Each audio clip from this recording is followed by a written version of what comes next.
go.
Pre-show.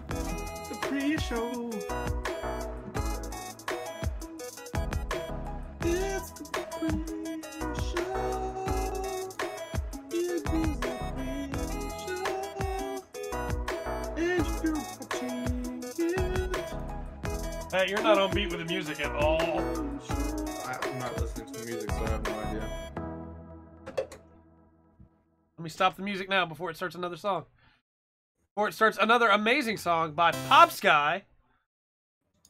And we will go into a podcast. Woo woo! Hey, everybody. Andrew's sick, so he won't be here today. But we are live, and we are live for the first time on Mixer as well. So, Mixer people represent if you are here, or if you are going to be here. Know that we are, nobody's here right now, but know that everybody can see you no matter where you're from on the chat at the top of the screen. That I'm going to move over here so it's not in the way of that podcast brand. Yeah, it is a duo today, our talking, but we're going to have a good time. We got a podcast planned. We got some good stuff coming up.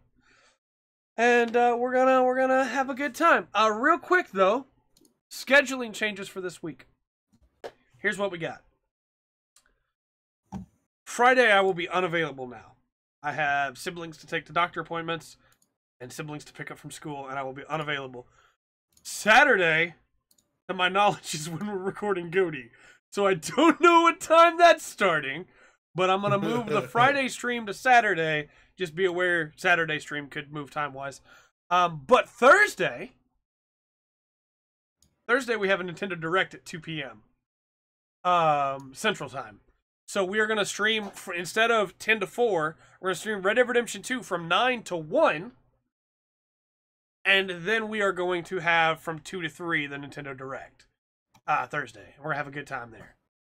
So yeah, podcast time now that we've got all that out of the way.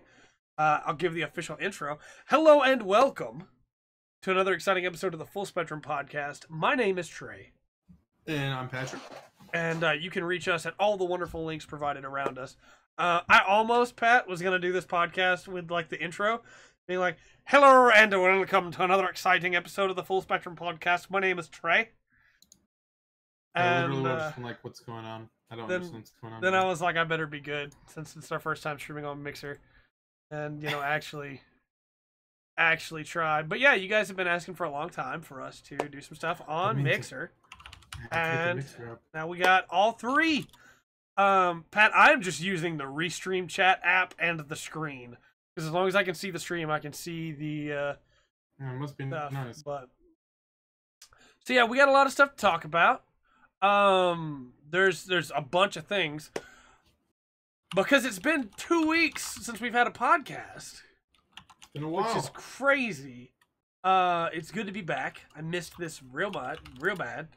So yeah, we got some stuff. Do you want to start with your week, or should I start with mine? I am down for either or.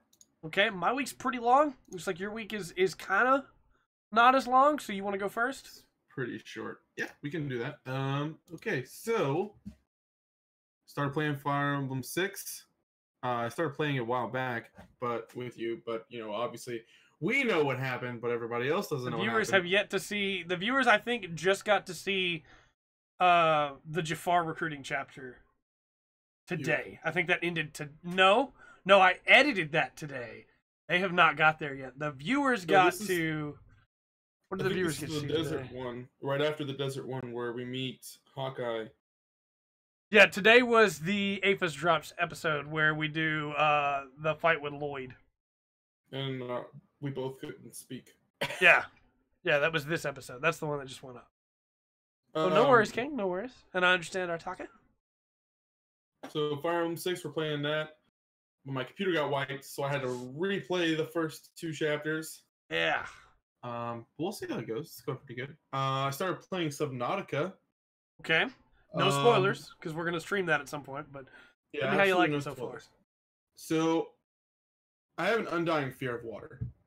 Okay. Terrified. I would never have guessed that with the way that you always talk about video game water. So, going out onto the ocean is what terrifies me. I can go out onto a lake and I'm okay. I can swim, so I'm in a pool. I'm fine because obviously there's no sharks in there. Yeah. So True. The idea of being out on the ocean absolutely terrifies me. Well, obviously, if you don't know, Subnautica is a game where you're a space explorer that crash lands on a alien planet that's completely underwater. Yeah. So it's probably been some sharks a challenge. It's been a very good challenge though, because the game is so well made. Yeah. That I've just been terrified the whole time because I don't want to go into certain depths of the water because I'm like, that's too deep. That's way too deep. I don't want to go over there. Like, no. And then you'll hear a noise that you haven't heard the whole game, and then you're completely terrified. Yeah. I spent the first hour and a half of the game that I've put in like 3 hours or 4 hours now. First hour and a half of the game, I wouldn't go in the water at night. Ha! I was so scared. I don't know if I'm overcoming my fear or slowly starting to get past the fact that it's just a video game. Yeah. But something happens where eventually you have to go pretty far away from what you know as the safe area. Yeah. And I decided to be a little brave. Okay. And go that distance. And I don't know what to do now. And I'm so far away that I'm pretty sure I'm going to die. Okay. So, yeah, I don't know what to do. I'm afraid to boot the game because I don't know where it's going to put me. And the spot that I'm in, I've never been before. So I'm like, I don't know what I'm going to do. Gotta go figure it out, man. Pretty much, yeah. And then something beautiful happened. Yeah. Something very beautiful. I don't know if the fans of the podcast can remember or not. But I love me some Overwatch. Yes. Overwatch is one of my favorite games. And I used to play it all the time. You just love to go Ryuga Heki wo Kurao. All the time. Yeah. And you guys don't know it, but like in the pre-show and the post-show, like in the post-show, like after we're done recording, Pat just goes Ryuga Heki to Kurao or whatever the quote is. So, we stopped playing it because, you guys... You burn out at some point, man. We played so much Overwatch, you burn out at some point. Well, I kept playing it, and then everybody got tired of playing it with me, and they left, and I was playing by myself, and I got tired of playing by myself, so I moved on. And then somebody was like, hey, I'm playing Overwatch, you should download it. And I was like, huh. And then somebody on the same tweet was like, you know, I need to do that too. And I was like, huh, Yeah. the boys are back in town, baby. The first somebody being Rather Be Drummond, friend of the podcast, and the second somebody being myself. I'm gonna turn you down a little bit, Pat, since you just peaked real hard. Sorry. So I've played a little bit last night with the two of you. The second being Trey, that's correct. Played a little bit today with Rather Be Drummond as well. I missed that game so much, Trey. I had fun playing it, but I'm not like jonesing to play more, you know? I'm back. I dreamt about it last night and I played it today. Like I'll play more with you or Drum, but like I'm not just gonna play it by myself, you know? It's understandable. I will start playing it by myself again. The thing I love about Overwatch is being able to just do voice lines. And I can remember the voice lines, so I can do them without booting the game. So I get my Overwatch feel from that. But by all means, answer Artaka's question, Pat. How is Overwatch nowadays? I don't think it's gotten worse, which is always a good thing to say. I like the additions, that they've made.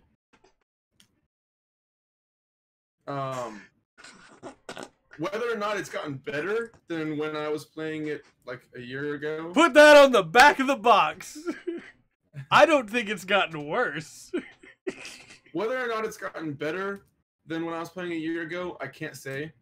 I mean, I've only played it twice, and I'm still relearning some of these new characters and like reworks of olds. Because I mean, even Torbjorn has a new ult now. Right. But I'm super excited that I'm back in it, and I will have a better answer for you next week. I'll tell you that much. And then the last thing that I'm not going to put down for my week, because it's not really too significant. But a game came out in 2017 called The Long Dark, which is like a survival game. Yeah. And I've decided that I'm going to play that again, which I'm super excited about. So I just realized I forgot to send the stream tweet. But yeah, that's about it. Why won't it let me send the stream tweet? Right, I'll manually send the stream tweet. Hold on a second. I'm sorry, everyone. Must manually send this. I need to follow us on Le Mixeur.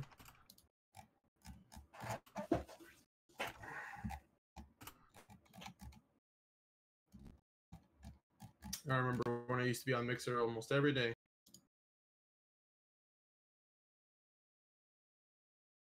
I'm just filling in a little bit of fun tweet stuff.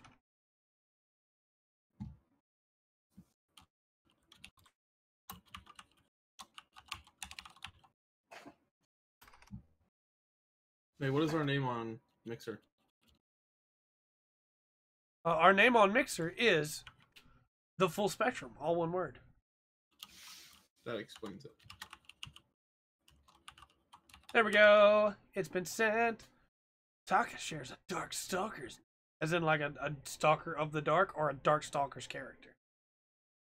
That could be two different things. So yeah, I guess we'll get into my week then, Pat. That's a fun week. I also played. Oh, thank you, Hypebot, for Double Turtle now following. I wonder who that is. On the Mixer side, a character's name, nice. I was sick for most of this week, and most of last week. I say most of this week. This week has just started. I'm still sick, but I'm able to talk, unlike Andrew sick. Whereas last week I was not able to talk and kept having to call the streams and call them early, which was unfortunate. But I'm back now, ready to go. So my week, my last couple weeks, as Pat goes to take care of whatever that is, has been very busy. I did Goaty Crunch, where I beat a bunch of games.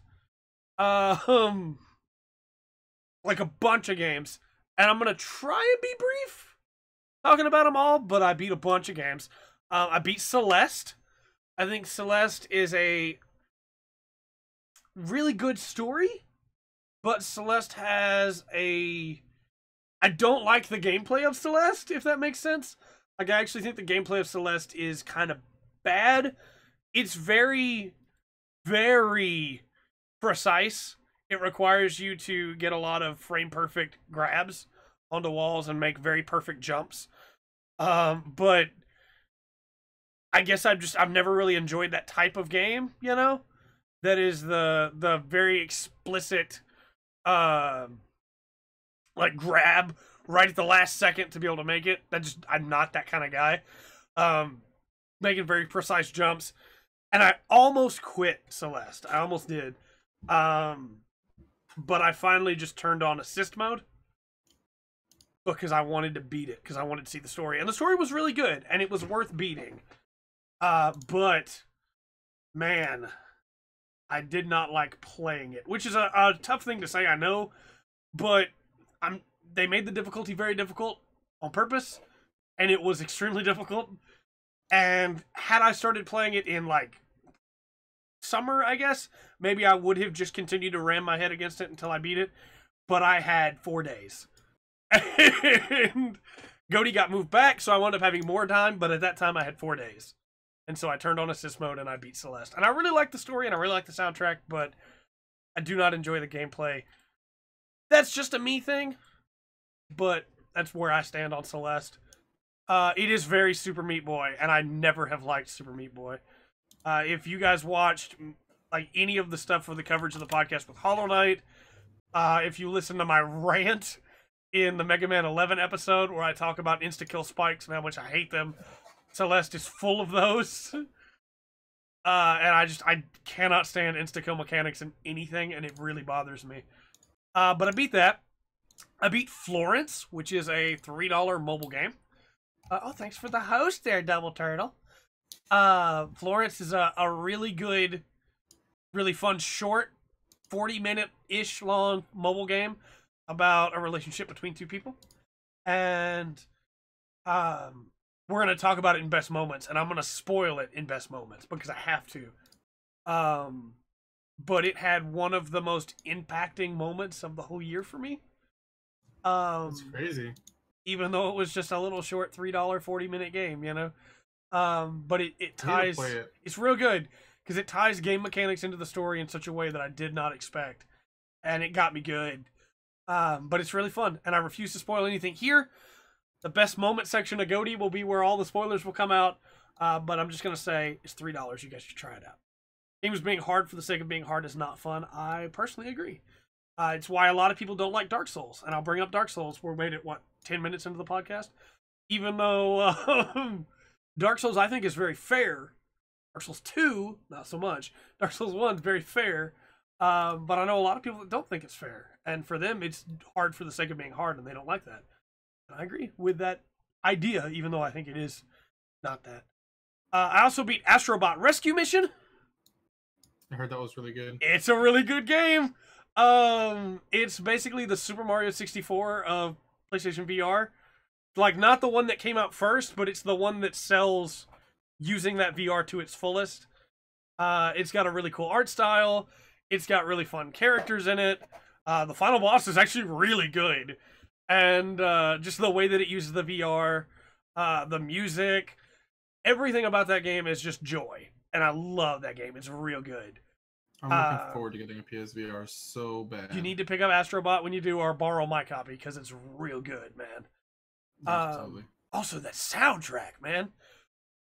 Then I beat Tetris Effect, which is another great PlayStation VR game. I need to get that. I need to get that too. You can play it without VR, though.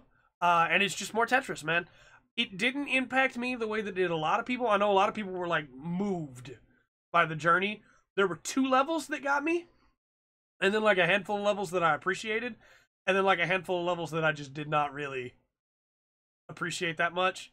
The swaying difficulty was fun. But I think Kyle Bossman put it best when talking about Tetris Effect. Which is that, you know, when you play Tetris at any kind of, like, score attack level where you're desperately focused on the score and not on everything else. And as you can ask chat, I'm decent at Tetris. That's what I care about is score, you know? You kind of block out everything else. And so you're not as open to the, like, environmental change and stuff around you that it's trying to move you with. But I do really like Tetris Effect. It was really good. Before I talk about the next game, let me catch up on chat. Let's see. Mega Man and Bass. That's a good. But once you master Dark Souls, it's not per se hard, but it can be challenging, but it's quite possible. There's a guy who live streamed himself beating Dark Souls 1, 2, 3, and not getting hit ever. If he got hit ever, he had to start back in Dark Souls 1. Exactly. That's where, like, in my opinion, like, Dark Souls is a lot better at the difficulty curve than, like, Celeste. You can also completely destabilize Dark Souls by leveling. Like, the game is not designed for you to just outlevel or it is designed for you to be able to do it, but the enemies are not set to be scaled for that, you know?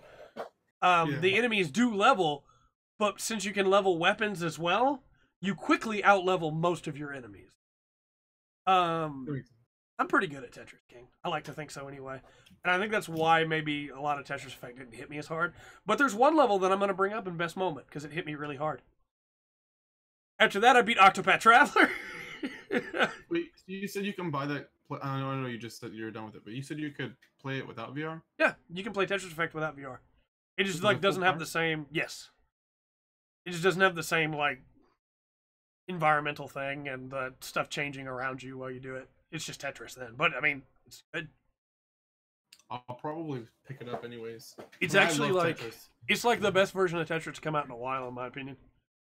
And I know this is a little bit off topic, but I watched the Classic Tetris World Championship this year. Yeah.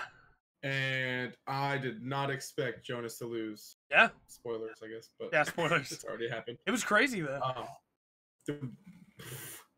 I just couldn't believe I couldn't believe it. It was a great competition this year. I agree. I beat Octopath Traveler. This is the 6th game I think I beat in the series of Crunch, and it was the last one that I had to beat. Yeah, it's pretty crazy, King. It's pretty crazy. I haven't gotten the true ending yet because you have to do a bunch more stuff, and I just have not had time. I'm gonna try and do that this week before Goaty, but it's probably not gonna happen in time. But I finished like the game. I got credits for all 8 characters. That their individual stories all come together in a really cool way at the end.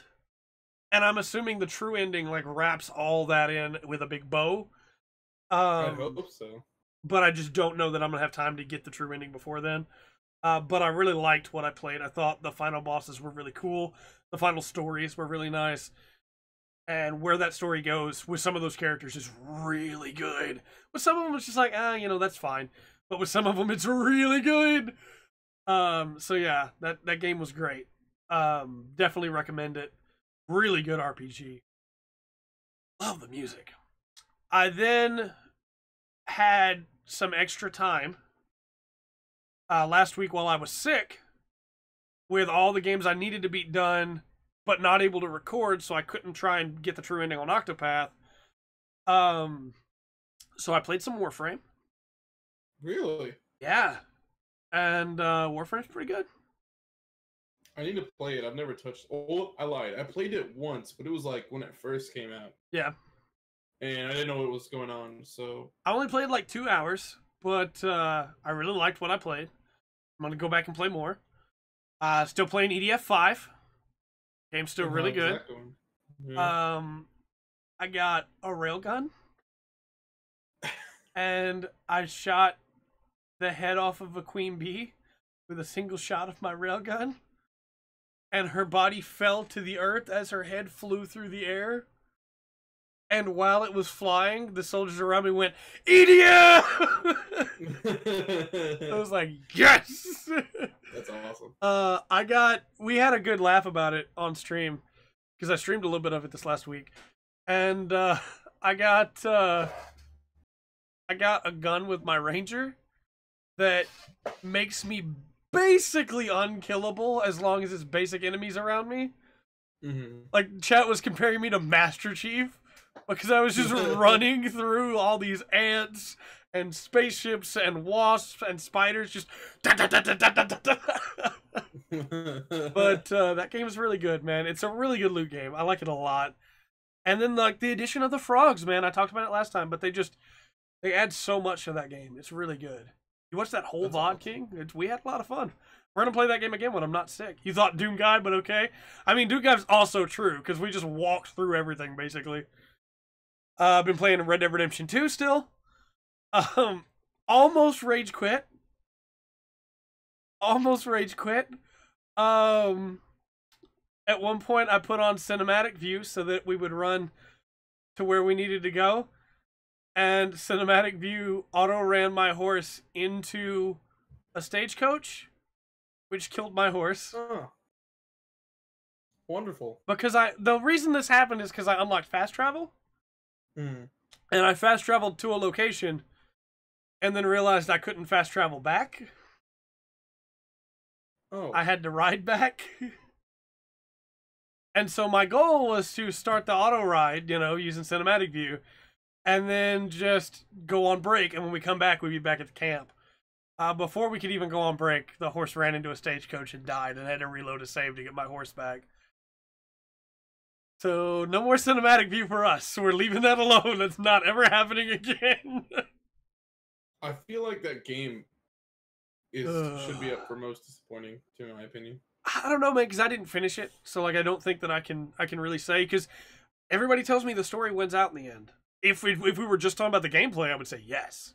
Well, that's the thing, like, I hate to be that guy, but the same people who say that, like, and I can't even say this without being at blame a little bit too, but people will say, like, for RPGs that are like 70 hours long, you can't, like, you have to wait, you have to wait 20 hours, and then it gets really good. And they're saying the same thing about this game, but they won't play those RPGs, and it's You're right. You can't. It's a double standard. Yeah, it's a double standard. I agree. Especially because, in my opinion, the first Red Dead Redemption had me from the jump. So I loved the game the whole way. No question in my mind. I did say the same statement in the stream. I absolutely did, King. It's kind of funny that Pat came to the same conclusion. Well, my thing is, like, so Red Dead Redemption 2, I put in, like, a solid 8 hours. Yeah. And was so uninterested the whole time. And it might have been more than 8. I'm saying 8 because I know for a fact I played at least 8 hours. Yeah. But I was so uninterested the whole time. Oh, you can ask chat. I'm not having fun because the game is making me have fun. I'm having fun because we're having fun. Like, we're making fun while we're playing, but we have fully just given into the railroad at this point. Like, Red Dead tells us to do something, we do it to the letter of the law. We don't try to do anything crazy, to the letter of the law, get through the mission, and then we have fun on the way to the next mission. I'm sorry, Blake, man. Yeah. Wait, what did he say? He said you had to do like me and just post your way through it. So yeah, just basically just like, through it. And that's, I don't have a problem with that because of all the RPGs I've played that are kind of like that. That are, hey, the first half of this game is not as good as the second half of this game. Like, you look at Skyrim, right? We all know that I hate Skyrim. Like, we've all talked about this. Chat has made fun of me.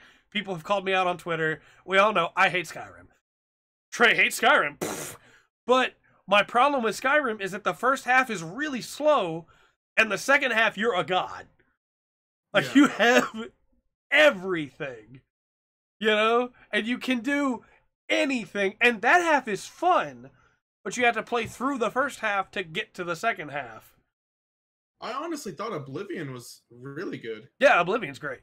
But a lot of RPGs are like that, but normally story is enough to keep me going. And that's all that's keeping me going, really, in Red Dead 2, is story. Because I do like, so far, what we've seen with Arthur Morgan. I think he's a pretty cool character. And, there are other characters that I think are okay, like Sean is alright. John is John Marston, so sure. And I like Hosea. But after that, it's like, there's nobody else. No, we just met Sadie. I like Sadie. Sadie's pretty cool. After that, though, it's just like, I think I'm gonna go on YouTube and I'm just gonna look up Red Dead Redemption 2 story. And just see if somebody made a big compilation. And hope that they can pull me back in with just the story clips. I'm not playing the game. Like, I don't blame you. I don't blame you one bit. I've traded it in. I don't blame you. I'm done with this game. But man, I just... Ooh, that chat burn on Red Dead. I think Trey's character is best. Oh wait, he's not part of the game. Yeah. So we had some good jokes about how like my Arthur Morgan would not have done this. Like if I was getting to control his decisions, you know?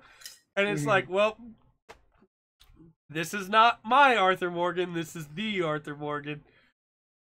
I firmly stand by the fact that I think that Dutch is a terrible character. I actually think Dutch is a really good character. He's a very bad guy, and he makes you hate him. But my problem is he makes you hate him so obviously that why does anyone in the camp trust him? I think that he was like a well-written character, but I thought that his voice acting was terrible. I don't know. I thought I liked it. I did not. It's like I said, especially like the first scene of the whole game. I was like, you didn't get that fishing scene out on the lake, though, man. The fishing scene on the lake. There's some really good Dutch there. At one point, minor spoilers, I guess. At one point, you get the choice to go fishing with Dutch and Hosea, and I chose to do it. And that whole like fish trip is Hosea and Arthur Morgan making fun of Dutch. And basically blaming everything that's happened on him, and Dutch spinning things so that Hosea is going like, oh, well, maybe Dutch isn't as wrong as I thought he was. Maybe this will all work out. And Arthur's just like, y'all crazy. I don't know, man. So, like, the whole time I thought he was a terrible character. I thought he was well written, but they were making him a bad character. Well, and that's my thing, is he's very well written, so nobody should trust him. Like, maybe Strauss and Micah, but like everybody else should be like, I don't know about this Dutch guy. We did have that one time though, but yeah. Right. I really wish that there was some of the stuff in the second game, in the first game. Yeah. I feel like some of the stuff that they added was good, but why didn't they just use the same control scheme? Don't get me started on controls, Pat. You know that phrase, if it's not broke, don't fix it? Yeah, I sure do. Huh. Okay, just making sure we all knew that. I'm gonna beat it, and we're gonna see. But I will let everyone know right now, it's not showing up at GOTY because none of us beat it. I'm sorry for all the fans of the game. Because I understand there are people that like it and like it a lot, and that's fine. You're allowed to like it. I like EDF, you know? But it's not going to be a GOTY. I'm sorry. That's just the way it is. I've not touched Dragon Quest XI, and it definitely beats it. But you watched the final boss miss. I did. Yeah, it's already a better game. The final boss can miss. Which was really cool. Oh, that was one of the hypest moments of the year for me. Absolutely. I was so happy that I decided to jump into the stream. Perfect on my timing. lunch. Perfect timing. I was so happy. So yeah, we'll move on then. Because we got more Red Dead Redemption 2 coming up, you know, this week. I've been playing a Fire Emblem hack called Order of the Crimson Arm. It's really good. It's a hack of FE7 with brand new characters. And a brand new story. My biggest complaint so far is there are not enough promotion items. I've gotten 2 promotion items, and I'm 12 chapters in, and I have 1 unit at level 18, 1 unit at level 15, 1 unit at level 17. I need to be... No, I've gotten 3. I'm sorry, I've gotten 3. I need to be able to promote some more people. Because my healer has a crazy amount of magic, and I would love for her to be a Valkyrie right now. And she's not. I have an archer that is level 15, now level 16, who has insane stats, and I would love to promote him into a sniper. Can't do it yet. But I really like it so far. My biggest issue is that they didn't write supports, and I don't blame them for not writing supports, because that's a lot of writing. But they didn't write supports. So some of the characters are really interesting and could have some really cool supports, and they don't exist, you know? I'm not a huge fan of the main lord. I think he's fine. But I think that some of the other characters are interesting enough that it doesn't matter, you know? Yeah. And so far, I'm liking the story. It's pretty good. Love the gameplay. The missions are super hard. I do think that healers get too much XP because I'm 12 chapters in and my healer's level 18. Healers should not be getting 40 XP per heal, but you know, hey, I'll take it. My healer has survived multiple hits that should have killed her because she's dodged them because she's so high level. But that game's really good. It's a really good hack. I like it so far. Welcome to the stream, Will. And I definitely recommend it so far. I also, while I was sick, watched an anime. And I didn't say watch an episode. I watched everything that was available so far. Really?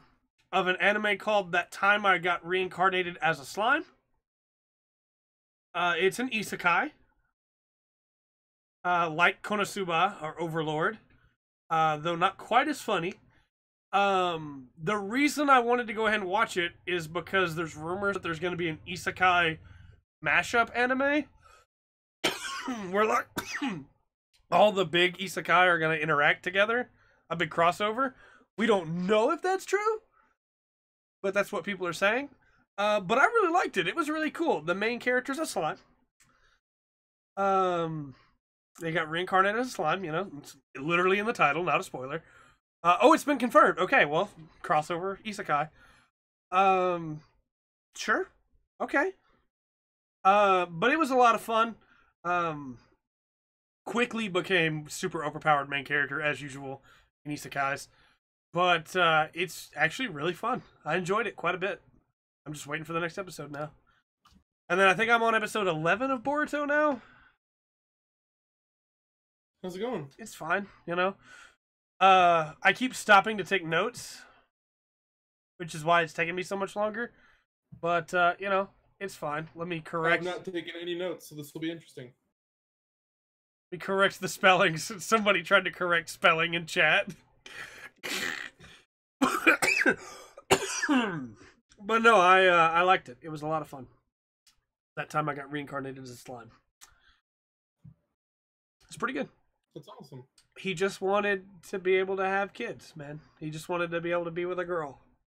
I will say the opening episode's the best episode in the entire series. Like, it's a really good episode. Everything after that is fun. And, like, there's a lot of really good stuff in there.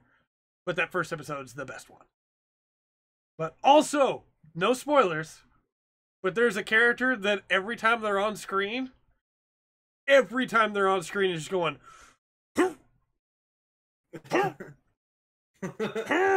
just in the background, always flexing, and it's amazing.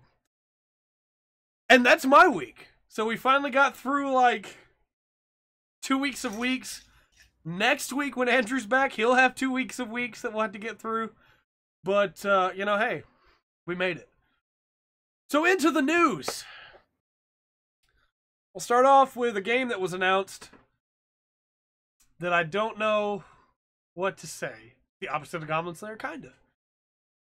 Jojo's Battle Royale is going to be an arcade game in Japanese arcades.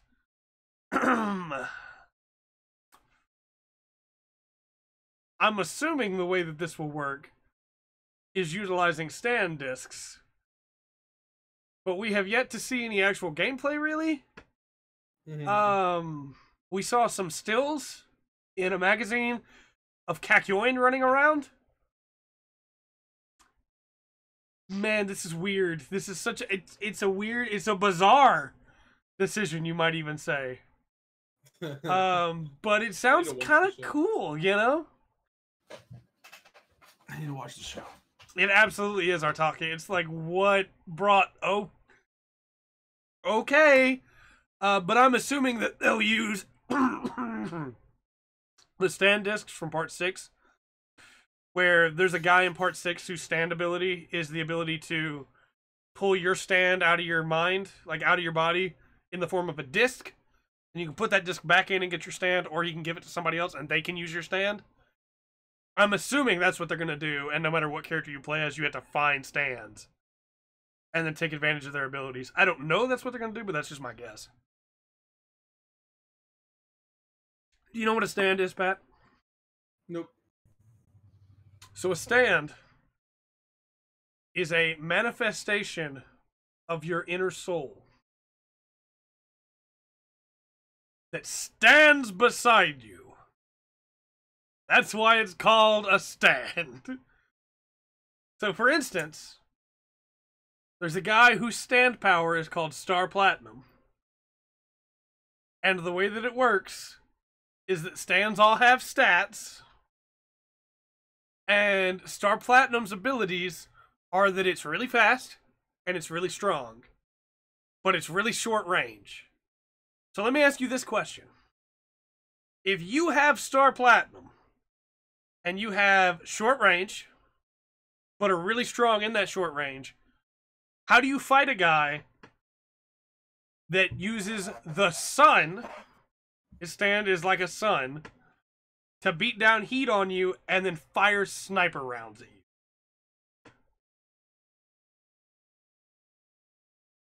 you? I have no idea. I'm not going to spoil how they did it. But that's why you need to watch JoJo's. Because that's the kind of thing that comes up where you have a specific stand and it has very specific abilities. It's like Hunter x Hunter almost, of like, your ability does this. How do you use this to beat that guy who you don't know what his ability does, you know? Gotcha. It's the punch ghosts, but they're really cool. I'm excited. I need to start watching it. I'll probably watch an episode tonight. I will tell you, stands don't show up until part 3. But that's because you gotta set the foundation. You gotta build up to stands. You can't just go, hey, here's Punch Ghosts. You gotta build up to Punch Ghosts, man. You gotta start Victorian England, people throwing hats around that go along their shoulders and have saw blades and they fling them off at people. Then you have, like, 1940s running around the United States. You got Tommy guns. Then you have Punch Ghost. You got to have that clear progression. You can't just start with Punch Ghost. People will go, you got to build up. Gotcha. You were supposed to be laughing because that was all supposed to be a bit, but I guess we're serious. Let's move on. Well, I was like, what happens where they have hats with blades on? Oh yeah, no, that's a really good moment. Guns? I was like, this is interesting. That stuff, by the way, it was a bit, but all that stuff happens. Yeah, I didn't know it was a bit. I thought you were being like 110% serious. I was like, I mean, all that stuff happens. Oh, man. Pat, pretty excited. Pat, Artaka just got it in one. There is a breathing martial art that gives you superpowers. There's also a Nazi.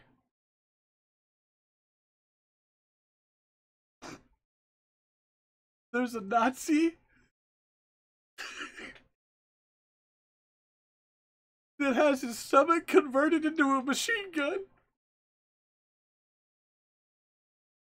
And wait, what? And when he raises up his arms to fire, he yells out, "German engineering is the best in the world!" What?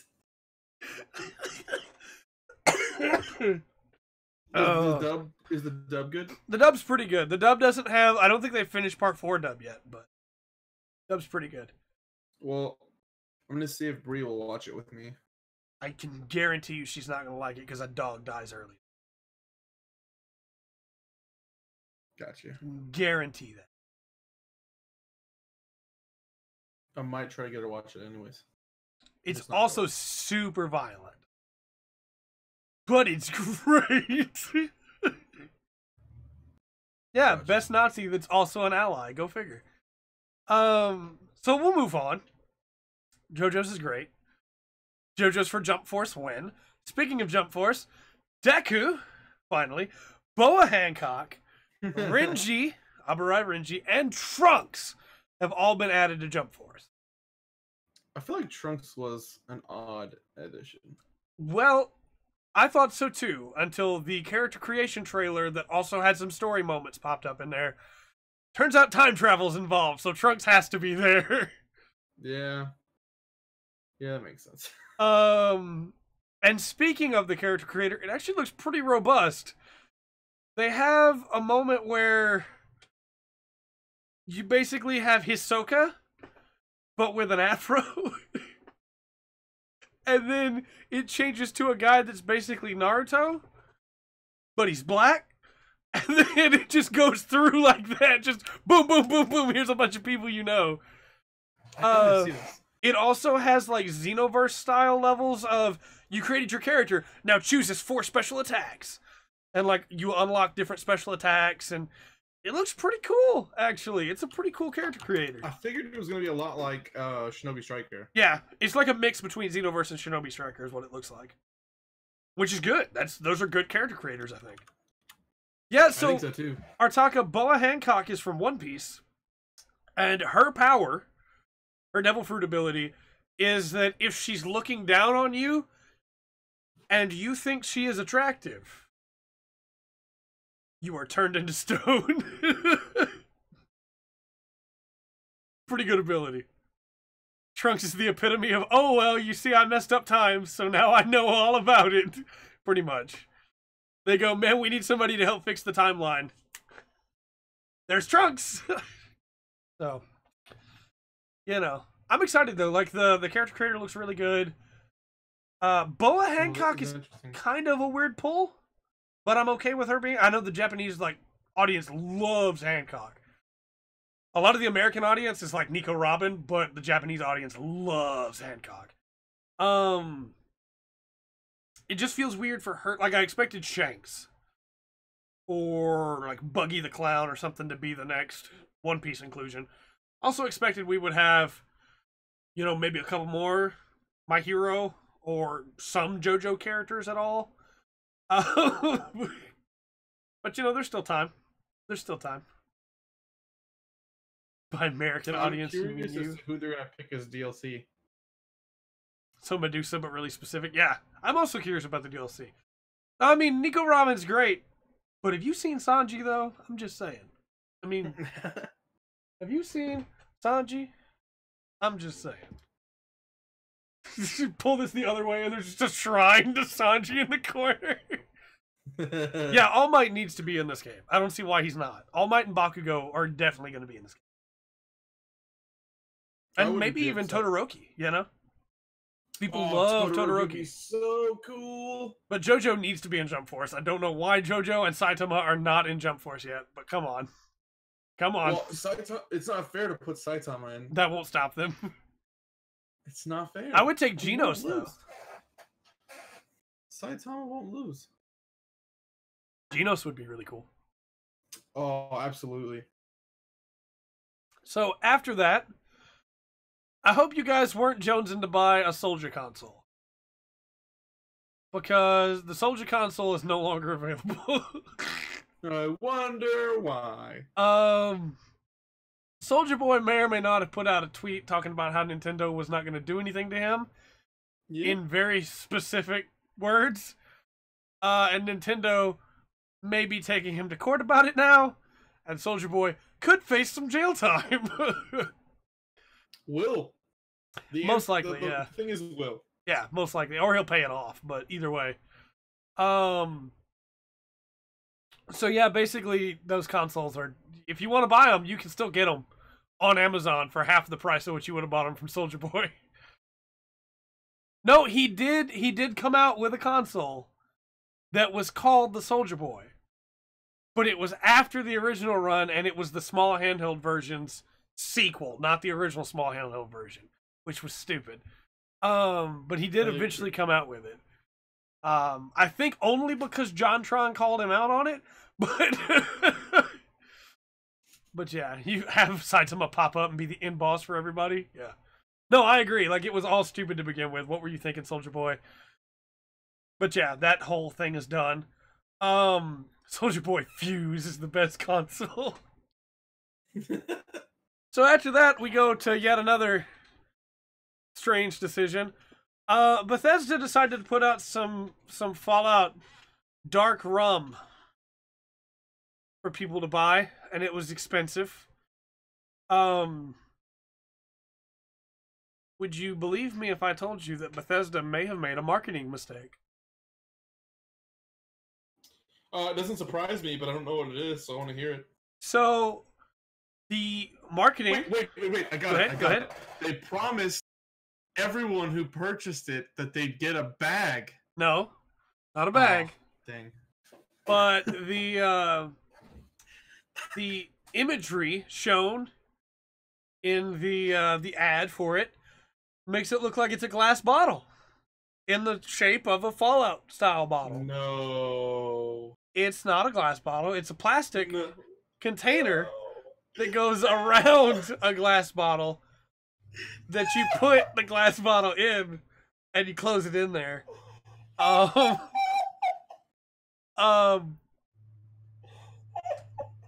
want to know the best part? It gets better than this? The rum that's inside is sold on its own for half the price of this combo. Wait, what? Yeah. Is it not their own rum? Is it made by a different company? Made by a different company. What? Yep. They're reselling someone else's rum with their name on it? They got the license. They're selling that person's rum. They're not putting their name on the rum. Their name is on the container.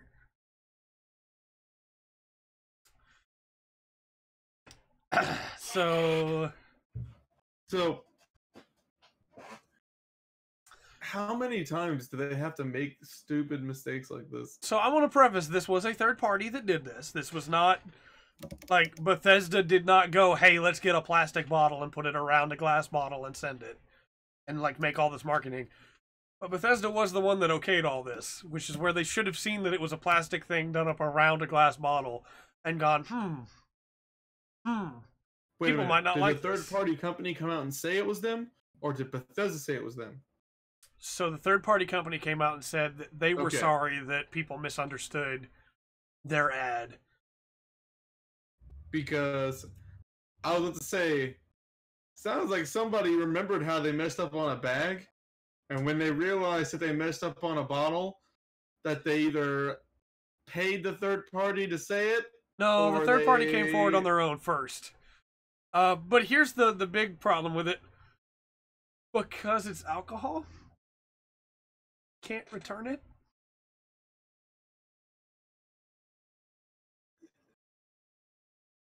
If it's opened, and if it's opened means if the plastic container's opened, which means anybody that ordered it that has not drank theirs yet or opened it can still get a return on it, but anybody that opened it can no longer get a return on it. Look, Bethesda, there is a lot of up-and-coming young college students that understand business that apparently you don't get. You start paying them low money, they'll take it. The worst part is I could easily see this as like what would have been a really good idea is, hey, we need to recoup some of this cost. People are not buying our new game. Like, we need people to get this. People love our in-game stuff. Let's make a bottle. Let's sell a bottle. It doesn't matter if the stuff inside is good or not, because people will fill it with their own stuff anyway. Let's make a bottle. And they paid somebody to do it, and those people made plastic bottles. Oh, man. So it's just like... So, at what point does Bethesda go, hey, we might be messing this up? Nah. You know that meme? You know that meme where it shows everybody at the counter and they're all talking at the desk, and there's that one guy that's sitting in the back like this, and he's like, why don't we put out a good game? And then the leader of Bethesda's like, and then they throw him out the window. Yeah, That's what's going on right now, Bethesda. There's one guy. I don't know what's happening. I think this all might be a social experiment. And at some point, like halfway through the year, Bethesda's going to go, gotcha! Gotcha, everybody! Here's Fallout 9. We just skipped straight to 9. Just like Fallout Windows did. Here you go. Boom. Fallout 67. Oh, yeah, King brings up a good point in chat. The bottle is also smaller. The plastic container is smaller than it looks like in the image based on, like, things in comparison. And so the bottle inside is like this big. How much are they selling it for? Let me get the price. Hold on. Let me get the exact price before I give you the wrong price. This is like a little baby bottle of alcohol. Let's see. How much are they selling this for? $79.99. For rum. Please tell me that no one's buying them. Oh, a bunch of people bought it. A bunch of people are real upset.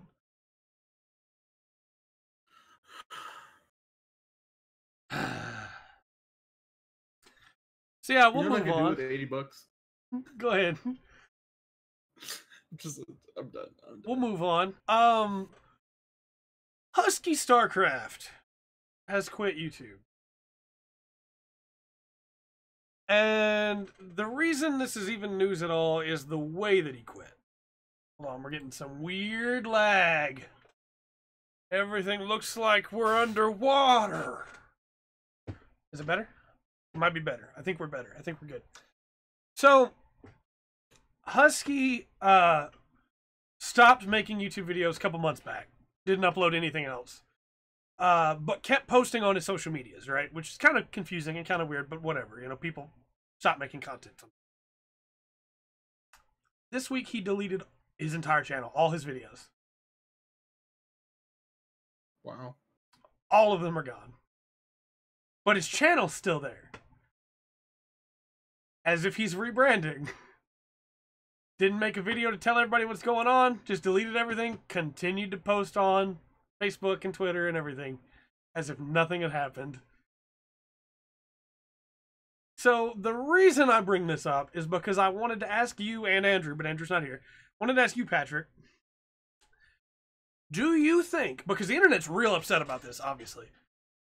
Do you think that he should have told people before he deleted all his content?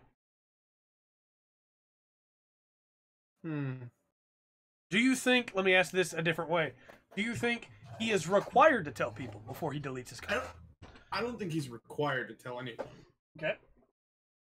He owns the content. It's his content. That's correct. And it's his right to do what he wants with his own content. Now, I do think it's immoral. Yep. I think that it's wrong because these people have been following you and supporting you for, I'm assuming, years, because I don't know who this person is. He used to do, like, a lot of StarCraft 2 content. StarCraft 2 would not be where it is today without what he did for the community in StarCraft 2. He was a shoutcaster. Gotcha. However, yeah, a lot of those matches were only on his channel by this point. Like, nobody else still had them up. Now they don't exist at all. Yeah, I think that it was the right thing to do is to tell your fans and your supporters. I agree. But at the same time, you know, he's not obligated. Right. And I hate to say that because it kind of sounds like I'm endorsing the idea, but I'm not.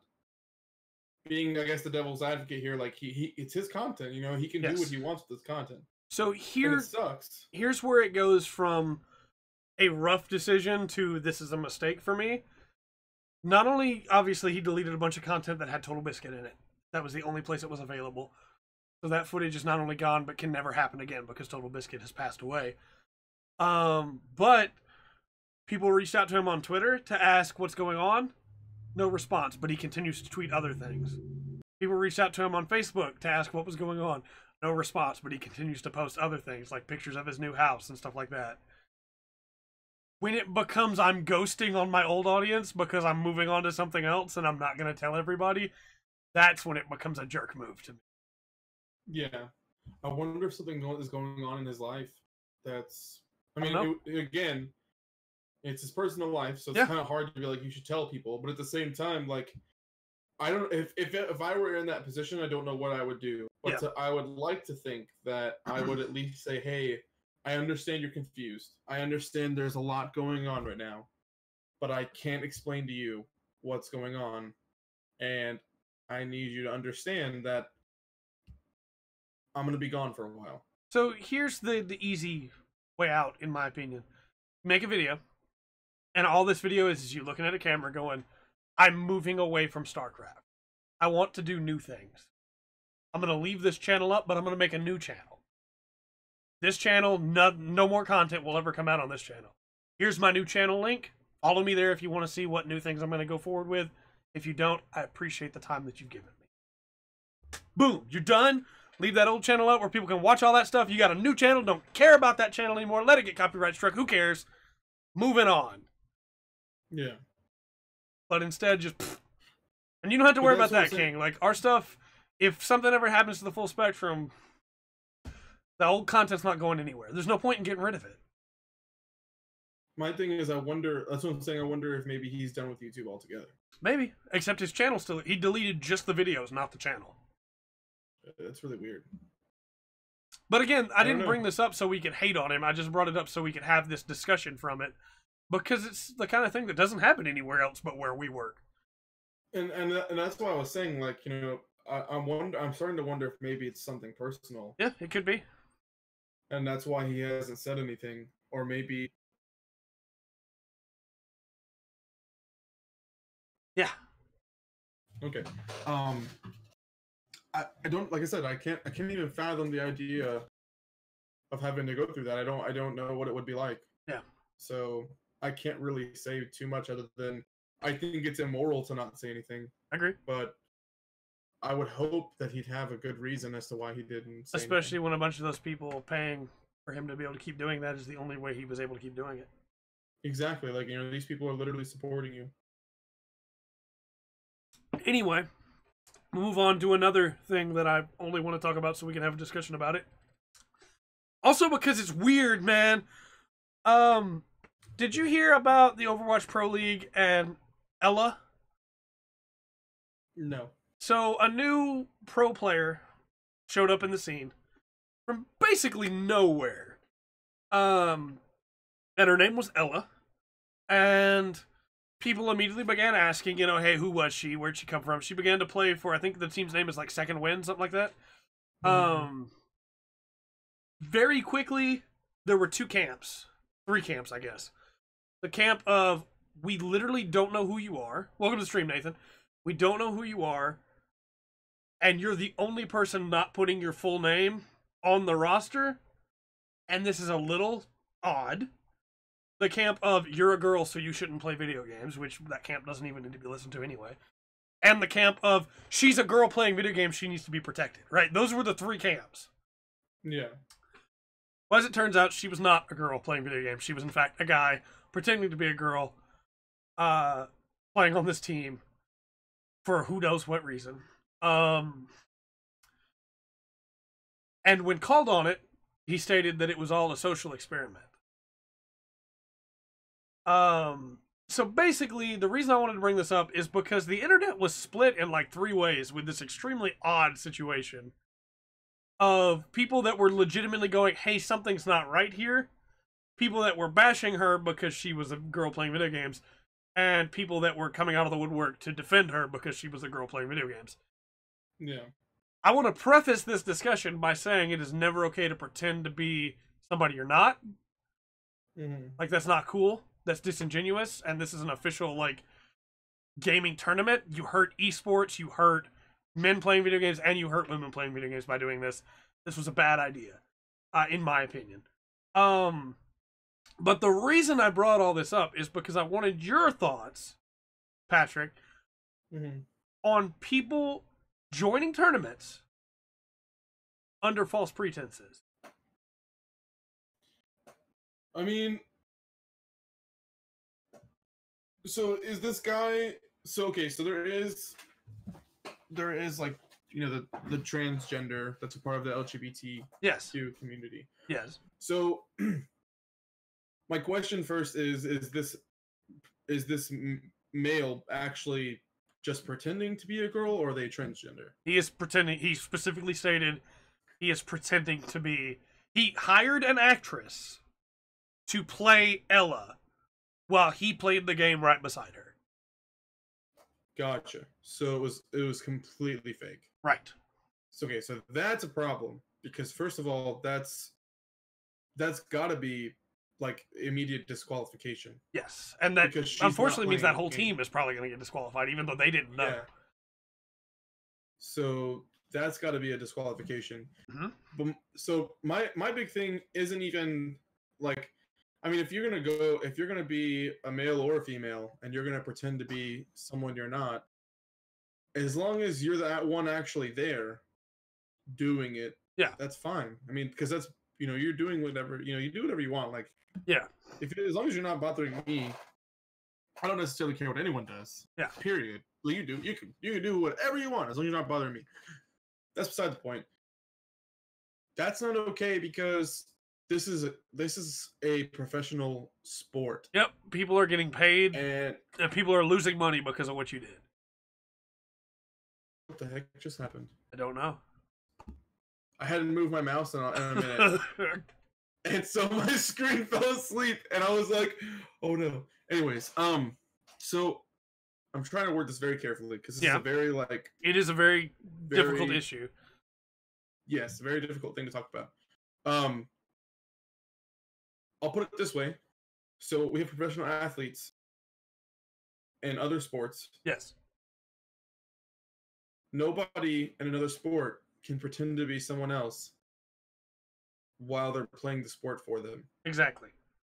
So LeBron James can't pretend to be LeBron James while so-and-so from somewhere else is playing basketball for him. Yes. Like, that's just not how it works. So in the same sense, that's not how it works for esports. Right. I agree. Because to me, esports is very much so an athletic sport. I agree. Because you train your body to be able to play this video game the way that you do. Well, and I come from two schools of esports.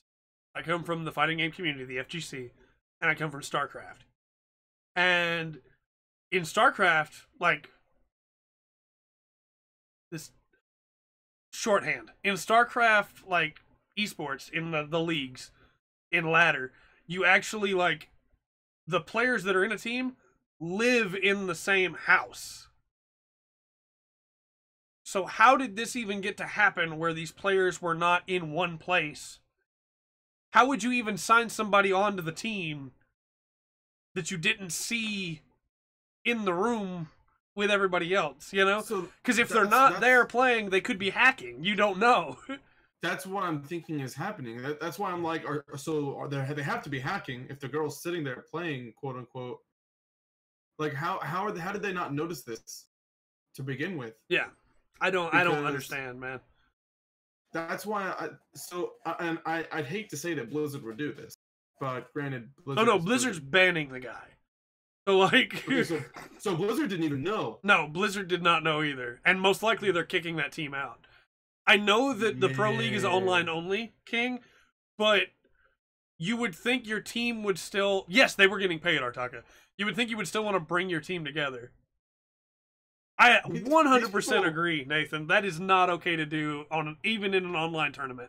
You should never. Here's the thing. There is no reason, if you are an actual player wanting to play in an, like, I almost said FGC, in an esports community, there is no reason to be just disingenuous with who you are. Because you have the option to use a username instead of your real name. Well, so there is no reason to be disingenuous. I will say with the tournaments, when they meet up for the big, like, championship tournaments, you'd have to be there. Yes. But you can wear a costume. Like, nobody has to see what you look like. Sonic Fox wore his furry costume. I mean, yeah, he took it off when he got his award, but, like, you know, hey. That's what I'm saying, like, there's ways around this. Like, I don't think it was a social experiment. I think it was somebody just trying to see if they could hack the system, basically. There's a lot of people who think that the guy, Punisher, that did all this, did it because... Strain time. Did it because he couldn't get into the Pro League on his own, and so he wanted to try and see if he could get in if he was a girl instead. And that's his social experiment. Again, we don't have proof of that. That's just what a lot of people think. Either way, this person should never have been allowed in this team without somebody verifying who they are. Yeah. Like, how do you let somebody in a team with you without having to play a 1v1 with somebody on the team? That's the part I don't understand either. Like, were they good? She's not good. No, she is specific. The actress, she has specifically stated that she's bad at Overwatch, which means that the whole time he was playing for her. Yeah, he's apparently top 500. So just join the league. Like what? Okay, so I don't want to get on this topic anymore because it's just gonna get me heated at this point. Yeah. I'm gonna say my last thoughts, and then you can say your last thoughts. Then we can move on. If you don't mind. Sounds good. That sounds good. Well, I'm basically gonna keep it short. This is dumb. Yep. This is just dumb. We should be having this conversation. Nope. Never should have happened. No.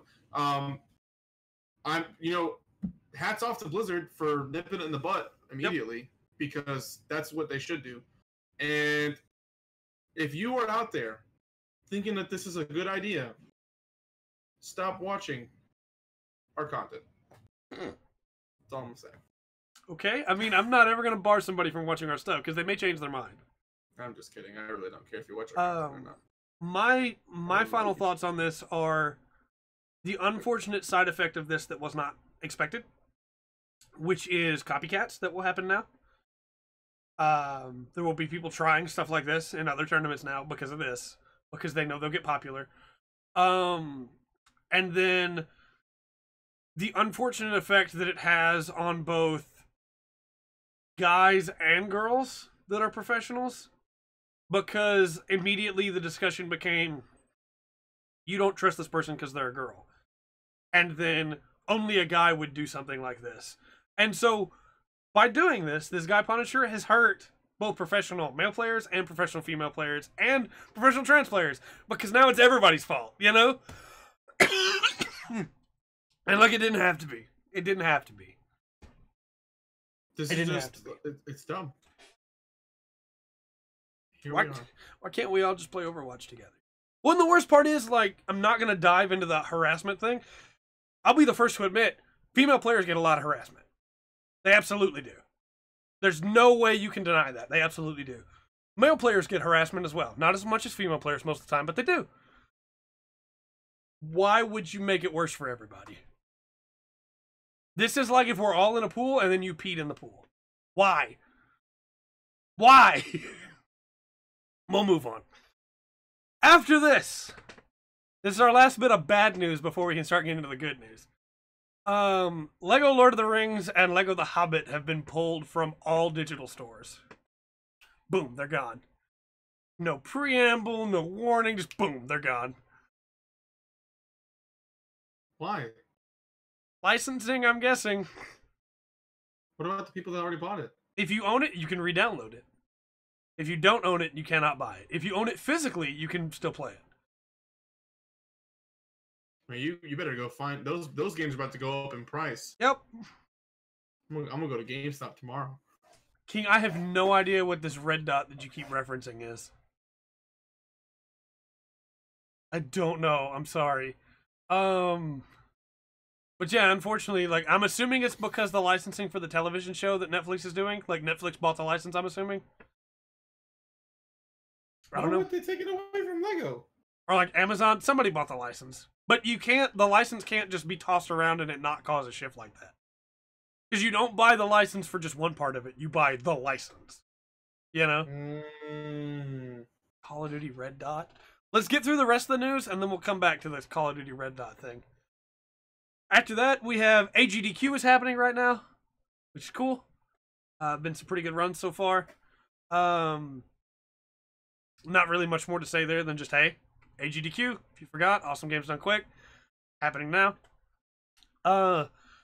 Devolver Digital was asked on Twitter if they would put Shadow Warrior 2 on sale because somebody wanted to play it. And so they put it on sale for an hour. And tweeted the guy back and said, "You have 1 hour." That's awesome. That's really cool. That is awesome. So good on you, Devolver. Good on you. That's a really cool move. And of course, you know, that whole tweet thread now is full of, I want to buy this game, put it on sale. And they didn't answer any of those people, because, like, at that point, you got to stop. But that was just really cool.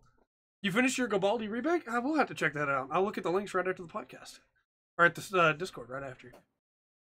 After that, there's a new IBO spinoff coming. To your phone. Wait, what? You download an app. And at first it looked like it might just be that you watched the new spinoff through the app. But the website for the spinoff is ibogame.gg, something like that. And it mentions on their website that by doing specific things, you will be able to see original stories in the original mode with characters from the show, which leads me to believe it's going to be a mobile game. Wait a minute. Why does this keep happening? I don't know. I'm hoping it's not a gacha game. I'm also hoping it's not a gacha game because I will spend a lot of money. You know what would happen if there was a Gundam gacha game on the market? No boy. I'll go broke. Yeah, goodbye English dub because it's through an app. Yeah, that's probably not happening right away. I don't want an English dub because the sub voices are so good. Subs are really good. I'm torn on this. Mostly because we probably won't even get it over here. What? Oh, I shouldn't even brought it up. Now I'm upset. But if it winds up being just like a spin-off season, and then, you know, there are animated cutscenes in it that we can watch, then we can just watch those on YouTube, and there you go. Wait a minute. Yeah, thankfully I can't buy tokens. Sure. Wait, is this Gundam piloted by his son? No, that's a different character. There's a name on there. I think it's like Hisa... I'm uninterested. Hisasade something. I was super interested because I thought it was his son. And no, so here's the thing. It happens in between Season 1 and Season 2 on Venus. So, Pat, you're still kind of new to Gundam. You haven't watched a lot of Gundam series. This is what Gundam does with spin-off side content. You have, like, original Gundam, right? Then you have Zeta Gundam. Then you have, like, Double Zeta Gundam, 08 the Mess Team, 0080 War in the Pocket, 0079, Stardust Memory. All those are in the same time period, right? Those are all great. They're all pretty cool. They all come out around the same time. Then you have spin-off novels that are like, while all this is going on, what about this character? What about that character? What about that character? The worst one, the absolute worst one, is Seed and Seed Destiny. Because what happens there is they go Gundam Seed Astray, Gundam Seed Destiny, Gundam Seed Destiny Astray, Stargazer, Astray, just straight Astray. Then there's like 2 more, I think, King, is that right? There's like 2 more Astray like seasons, because there's Green Frame as its own thing with other characters. It's just like they went, we need to fill in all of this. 00 does the same thing. 00 Season 1, 00 Season 2, then you got 00F, 00P, then you have the Wing spin-off novels. You have everything with, like, Crossbone that has so many spin-offs. It's just, and all of it is canon. All of it. Then you have the games. Gundam vs. Zeta Gundam has canon cutscenes in it that are new to Gundam vs. Zeta Gundam. Zionic Front is canon. You have all this stuff that is just canon in the universe. Then you have Gundam Evolve. Then you have Gundam does this stuff all the time. All the time. Because money, Pattrick. Because money. If I told you that you could have 17 Gundam Seed manga that had nothing to do with the original story, wouldn't you want to read them? No. Yes, you do. Then you have Blue Destiny, Encounters in Space, as have both been pointed out, École du Ciel, which is its own thing in the Gundam universe. This is what Gundam spin-offs are. Which is why at some point you go, you know what? If I can't see this one, I'm okay with that. I really want to see IBO with his son. Maybe they'll make it one day. You really need to watch more Gundam, though, man, because there's a lot of good stuff out there. You know, the CCA novel, yeah, Hathaway's Flash, which is about to start getting animated. Frozen Teardrop, yeah. Or I watch Jojo. Pat, don't make me do this. Pat, don't make me choose. Watch Wing. Watch more Gundam. Just watch more Gundam. Are you picking Wing over Jojo? Watch more Gundam. I'm sorry, I wasn't trying to make it like that bad. JoJo's Bizarre Adventure is my favorite manga of all time. So what if I read JoJo and watch Wing? I mean, that's fine too. JoJo has a really good anime, but if you read it, that's fine too, because Part 6 and Part 5, the other half of Part 5, Part 6, and Part 7 have not been animated at all yet. But you could still ask chat. See what they say. Okay, chat. You decide. Whoever comments first. You decide. But yeah. JoJo. Why have we not gotten... We got all these other side stories. Why have we not gotten a side story about, like, old school Annabelle Gato, Ramba Rawl, Johnny Ridden, Shin Matsunaga? Why have we not gotten Trees Kushranada before the events of Wing? Why have we not gotten Norris Packard? I'm done. I'm done with my rant. Chat says, why not both? I don't have that much time on my hands. Chad says, Gundam. Mobile Suit Gundam as a franchise can be summed up by one word. Chaos. GB3 has most of the titles. That's true. They do. So we'll move on. After that, there is a new Dark Souls mod out for Dark Souls 1, Prepare to Die Edition. Not the remastered version, the Prepare to Die Edition. Called the Daughters of Ash. We don't bring up a lot of Dark Souls mods on here as much as I love most of them. Scorch Contract is amazing. But this one I want to bring up specifically because it's nuts. So, what if I told you Dark Souls 1, one of my personal favorite games of all time and a very well-made game. I know it in and out, right? I know where every location for the most part is item-wise. I know where all the stuff is. I know all this great stuff, you know, about where I know how to fight all the bosses. What if I told you that somebody changed the location of every item spawn in the game, changed NPC locations, changed NPC quest lines, added new bosses by making mini bosses that were never complete into bosses. Thanks for the host, Drum. Moved bosses, gave bosses more phases, made areas connect to different areas in different ways, scaled things around, and basically just redid the entire game. So you're still playing Dark Souls 1, but everything's different. That sounds stupid intense. Especially because, like, you've got it down packed where, like, I know where this guy is, I know where this guy is, I know how to beat this boss, and then you walk up and you're like, oh, hi. Yep. Where did you come from? So that's the Daughters of Ash mod.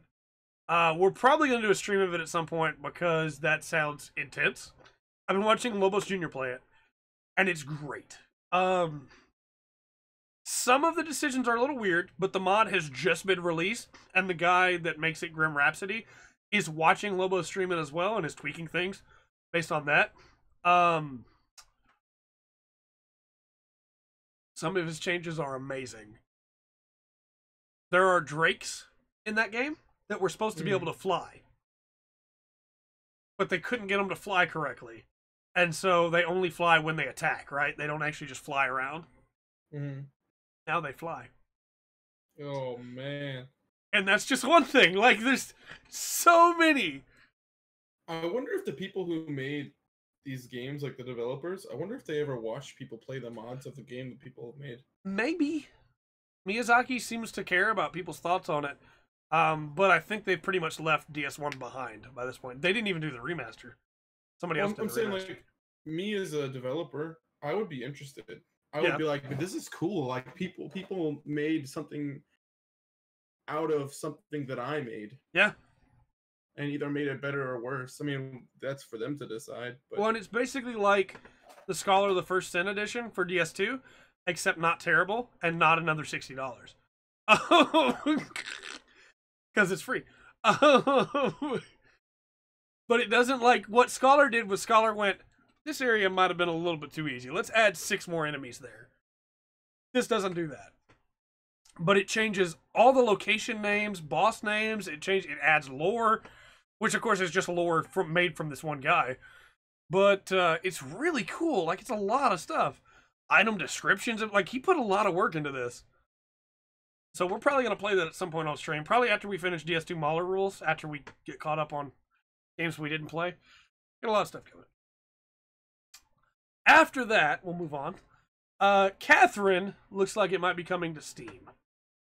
I don't know what Catherine is. We know Catherine is a, like, Atlas-made dream game about a guy that is... His longtime girlfriend named Catherine with a K wants to marry him. And he's in kind of a rut about it. And so he then runs into this succubus named Catherine. And basically he then starts having dreams where these demons are trying to eat his soul, and he has to climb out of hell basically in these dreams. And that's the gameplay. And it's a puzzle game, and it's really weird and cool. The reason that we think it's going to be coming to PC is because sheep have begun to appear on other Atlas games on Steam. Mm-hmm. On their pages, and sheep are a big recurring thing in Catherine. They're just all over the place on these pages. And then we got an announcement today, I believe, from the Atlas team that's doing the remaster of Catherine for PS4 and Xbox One, that just said, look forward to some good news coming up soon. I hate those announcements, by the way, but most likely that's going to Steam for sure. That's what that is, you know. So yeah, that's a fun game. People should try it. It's really cool. Interesting. After that, I guess we better look up this red dot thing, huh? Yeah, I don't know what this is. I've not heard this. Call of Duty Red Dot. Let me pull this thing up here.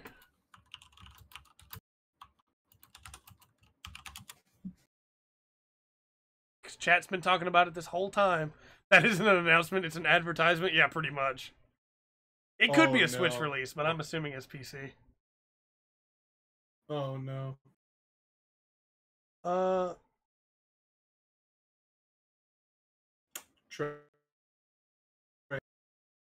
Call of Duty. I'm going to close my article and let you tell me, because it's lagging the stream pulling that up. So go ahead. This is from music. Game Rant. Okay, go ahead. So, the headline is Call of Duty Black Ops 4 is selling a dot for $1. Okay. So they're selling an attachment for a gun for $1 of real money. Yeah, it's literally a red dot site. But you can already unlock red dot sites. Let me skim read this article real quick. Because, like, I get the outrage of they're selling a red dot site for $1, but you can already unlock red dot sites for free in the game. So why would anyone ever buy that? What's the point? Yeah, that's my question. Is like, but if you can already get them in game without paying $1, why would you pay? It's a cosmetic. Is it a different logo for the red dot site? Maybe it's got it's an open circle in the middle. So it's a red dot that has a little bitty hole in it. So it's like a O, but it's really tiny. So that's just stupid then. Yes. I mean, I understand why people are mad about it, but just don't buy it. That's stupid. I mean, kids are going to want it. The big thing is like, oh, it's just proof that their microtransactions are terrible. Yeah. The fact that they're willing to put it there in the first place. I'm confused why they have cosmetic accessories for a gun when there's already red dot sights in the game. That's where it gets weird for me. And, like, I get the idea that, like, hey, like, the fact that you're willing to do that means they're gonna put more in there. As long as you can still get a regular red dot sight that does the exact same job, I don't care if they sell one for $1 that gives you a different icon in the middle. It's when you can't get the red dot sight, unless you pay $1, that's when I get mad. Because it's not even a standard red dot sight, so it's technically different. But why not just use the regular red dot sight? I agree. Or use the iron sights like a good Call of Duty player. Sorry, that's just me on a tangent because I use red dot. I don't use any reticle on anything. I use red dot or ACOG. Well, some of us aren't good like you, Pat. Some of us have to use sights. I know. I'm so great at this game. I'm the best. I definitely agree with the fact that it was free in the older CODs and should not be paid in this one. But you can still get a red dot. Like, don't get me wrong, in Call of Duty Modern Warfare 2, where you could change out your dot to be all kinds of different stuff, that's cool. You know, I liked that. But this is the only other one in this game, right? You don't have the option to get a bunch of different ones, right? No, I don't blame you at all, Nathan. I don't blame you.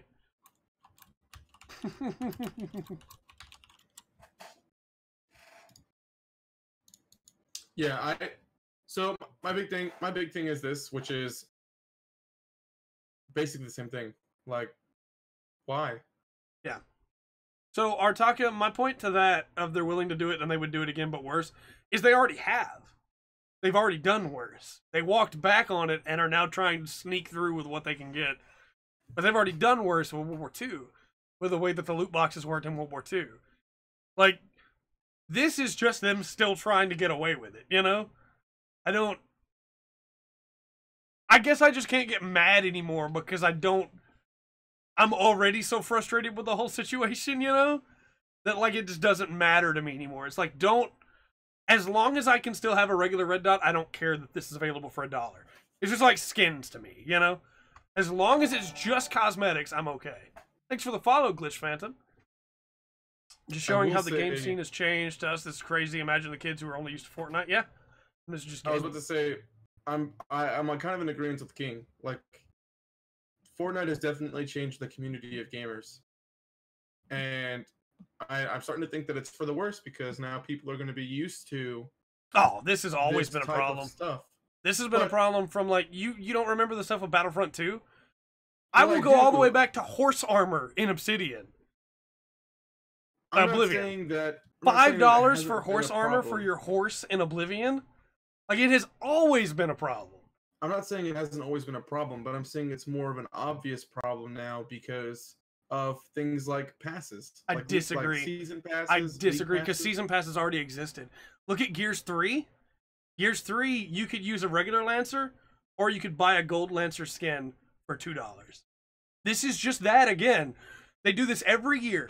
They put out a bunch of stuff that people don't agree with. People get mad. They back off from it, and then next year they put out more stuff because they know they can get away with it again. It's the same thing every time. I was talking about how, like, you pay $10 for this 3 or 4 week period. Yeah. Where you can only get specific cosmetics during that time period. And then a game like Fortnite that was free, and it is free, ends up costing these kids' parents, because you know most of the kids aren't paying for it themselves. It costs these kids' parents more than full price after a point because they keep giving their kids money for these games. But Dota has been doing that since 2008 with the International. The International is a 1 week period during the International where you buy a pass, and during that week, every game you play, you have a chance to get some of those cosmetics on that pass, or you can get a key, and then you buy a chest. Like, it's been in gaming forever. Thing is that showing it's okay, then everyone is doing it, but everybody's already been doing it. And then they back off from it, and then they come back out again with it. Everybody does it. I mean, look at League of Legends. League of Legends gives you stuff to be able to make keys, or you can buy the key with money. You know, you want a skin for your character, you can buy it with in-game points, or you can buy it with money. You know, it's like, it's been in the gaming scene for a long time, but last time you bought a DLC disc? Oh, I see what you're saying, where you bought a disc that was the DLC. It's been a while. It's been a while. Again, I'm not trying to say this is okay. I'm just trying to say that I understand why people are upset with this, but I don't see why this is more of a problem than everything else that's been going on. Yeah, I will say too that, like, the only point that I really had was that I feel like, even though it's always been a thing, I feel like it's been more like prevalent. Yeah, prevalent, I guess is the right word, because like before it, you know, people knew it was a thing, but it was like, okay, well, it's not a big deal, like they're just trying to get more money. But now it's every game is starting to do it instead of just being like a few games or like a group of games. Like now it seems like every game is doing it because that's the only way these companies are making money now. Yeah. But let me remind you. Go ahead. I'm sorry. Go ahead. Well, I was just gonna say, like, things have completely changed in the gaming community. Yeah. Because, you know, free-to-play games have skyrocketed in popularity, and microtransactions are becoming the main income for a lot of companies. Yeah.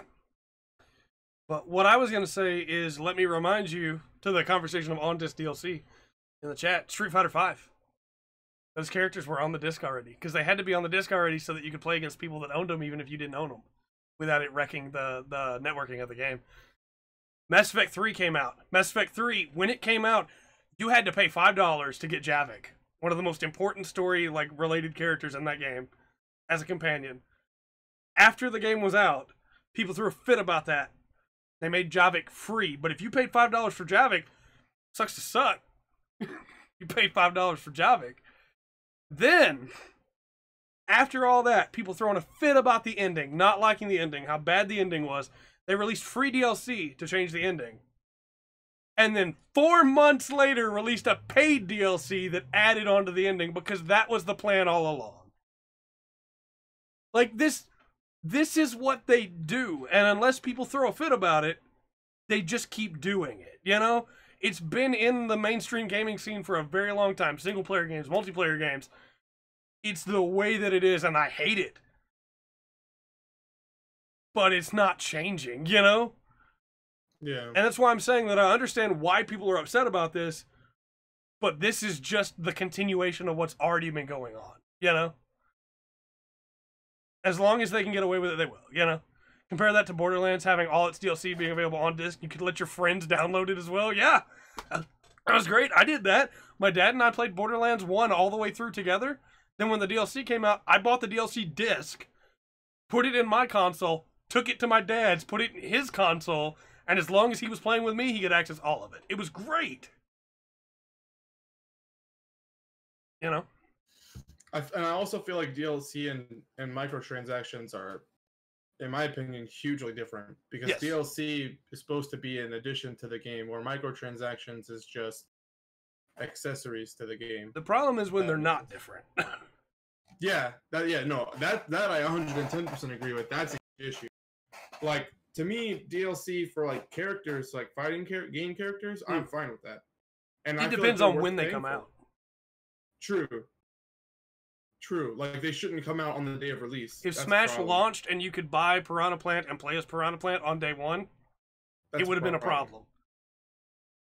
But I like the idea of DLC characters. I love that. That's cool. I do too. Especially because you know that they're still working on the game. Mm-hmm. But you know when Java came out? When? Day one for $5. See, to me, that's a problem. I will say I'm about to sound like a hypocrite because I do pay microtransactions, but you know, I'm a pleb, so what do you do? But at the same time, like, certain microtransactions, in my opinion, are terrible. Like so, for example, the past things that they're doing, like that's super popular right now. I bought the Rocket League one, and I'm not proud of it, and I'm not going to do it again.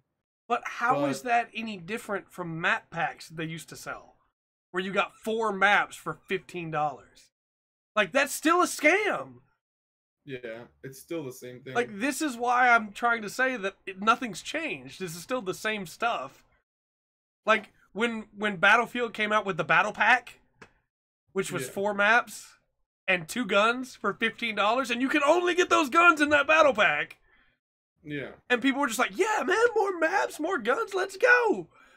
And now we're upset about a red dot sight for $1 when there's already one in the game. That's my point of, you have to draw your own personal line. Don't let other people draw it for you. Yeah. And I drew my line a long time ago of none of it is okay. But that means I'm not going to get mad about it anymore, because what's the point? I don't mind paying for maps later on. I don't either, as long as it's a reasonable price map. Yeah. 4 maps for $15 is not super reasonable in my opinion. And it depends on how detailed the maps are. But please go ahead. I don't mean to keep interrupting you. Well, no, the only thing I was going to say is, like, I've bought Call of Duty maps that were DLC, and they've been great maps. Some of them are great. But if you're releasing maps day one that you can only buy with that pack or whatever, that's a problem, because that means you're literally trying to cheat some people out of the full game. You remember when Modern Warfare 3 had a map pack of Modern Warfare 1 maps for $15 for 3 maps that were just Modern Warfare 1 maps? that they just reskinned. They didn't even update them. They just reskinned them. $15 for 3 maps. Yeah, no, I agree, Artaka. I think it needs to be talked about. And figuring out why, it's money. That's the problem. You look at Titanfall. Titanfall, they were forced to sell the new Titan that came out for money, right? And so then the next Titan that came out, they didn't charge a thing for, because they felt bad about it. For Titanfall 1. And Titanfall 2, they didn't charge a bit for any Titans, but they charged for skins for the Titans, you know? Like, it's all about money, unfortunately. It's the investors absolutely pushing it. I'm honestly okay with paying for cosmetics. I am too. But if you're paying for an addition to the game that's not an actual, like, full edition, like maps that come out later, not same day, or characters that come out later that's not same day, like, that's when it's a problem, because like you said, like, they're just cheating people out of the full game. Like, the game, it's obviously there. Like, you made it already. Why are you selling it separately when you've already made it? That should be part of the game. Yep. And don't get, like, I'm not gonna lie to you, I've always thought purchasing guns for Call of Duty is BS, because those guns are always OP. Agree. Always. Well, and it's just like how when Street Fighter V launched without a story mode, and everybody threw a big fit about it, then Capcom was like, well, hold on, we're releasing a story mode. It's still on the way. It's coming later. It's going to be free. Don't worry. I guarantee you, if nobody had said anything, that story mode would have been $5. Yeah. Because they can get away with it. Because people do it. So basically, Asura's Wrath doesn't even have an ending on the disc. You have to pay $15 to get an ending to that game. If you want to finish that game, pay $15. That's terrible. The red dot's not what we need to be mad about, people. I wonder how much money they'll make off of that $1 red dot. I don't know. Not enough, honestly. Yeah. All right. This whole conversation has made me sad. We should move on. How are you liking Shining Resonance? Nathan, let me know. I am heated about Asura's Wrath. I get mad about that. How dare you sell a game that doesn't have an ending and then demand I pay for an ending? Or New Gundam Breaker. Yeah, we're going to talk about New Gundam Breaker and Game of the Year stuff. That's all the news we have for this week. Pat, do you have any plugs? I do. I want to plug Brother B. Drummond. Yeah. For being so nice to let us hang out with him last night, and whenever he does let us hang out with him. Yeah. And he supports us so much, and I want to be able to support him back, so we'll plug him for sure. Absolutely. Check him out on Twitch or on Mixer. He is on both. He's a great guy. Cool guy. New Gundam for Goaty. Yeah. See about that. Again, Andrew is sick this week, so he could not be here with us. But he will be back Hopefully this weekend when we start recording Cody. But he'll be back next week for sure. I want to plug. God, I forgot who I was going to plug. This whole podcast, I didn't write it down. I don't know why. I've been thinking like, who am I going to plug? Who am I going to plug? I can't remember who. New segment right at the end of the podcast. What you going to play this week, Pat? This is a new segment I added in case we only have negative stuff at the end of the podcast, so we can still be positive. We should definitely keep the segment from now on because I like being able to talk about stuff. Agree. This week, I'm definitely going to play some more Subnautica. Yeah. Even though I'm terrified.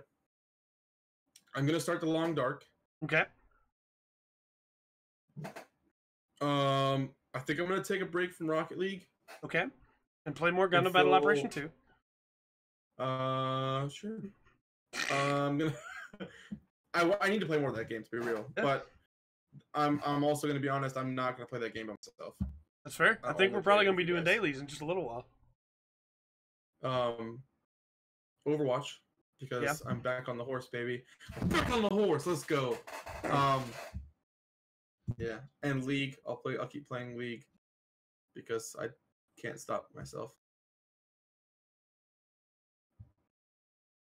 So I agree with you, Drum. Rocket League has been stale to an extent. I got back into it for a little bit because they made all the extra modes competitive now as well too, so I can play competitive drop shot, which is super fun. But I think The Long Dark and Subnautica are going to take up most of my time. Because I really want to get farther in Subnautica and learn more stuff about the game. Yeah. And I really want to play The Long Dark because I've actually played, I want to say I've played like an hour of it. Okay. But I don't remember any of it, which is going to make it a cool experience because it's going to be like playing a brand new game all over again. Yeah. And so, going to do that. And then, of course, like I said, I miss Overwatch, and League has literally been something I play on the back burner all the time. So. Okay. I'm going to continue to play Red Dead Redemption 2 on stream. I'm going to play Iconoclast this week. Play Crosscode this week. I'm going to continue playing Gundam Battle Operation 2. I'm going to continue playing EDF 5. And then FF14 has a brand new patch. Launches at 2 a.m. Very excited for the new patch. Blue Mage will be next week. We're going to do a launch stream for Blue Mage. Patch day.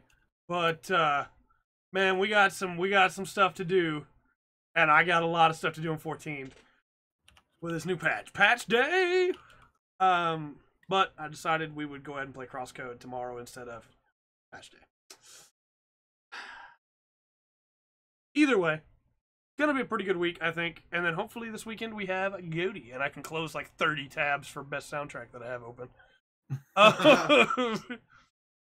With all that said, though, I am Trey. And I'm Pattrick.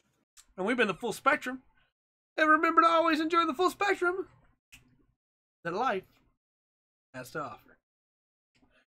I don't know what I've been doing with my hair this. I don't know either, but we're in the post show now. Is there anything else any more questions you guys have before we go?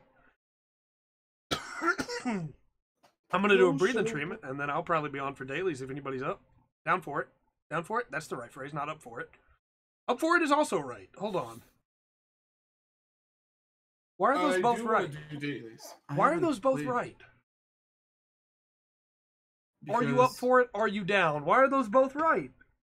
Because if you're up for it, it's like, oh, are you up for it? And then if you're down for it, it's like, oh, are you down for it? Because English, man, English. I guess. All right, so Pat, you gonna join us for dailies then? I think I will. I need to use the restroom and probably get some more Dr. Pepper before I collapse. I should probably end the stream. Well, we'll see you guys next time.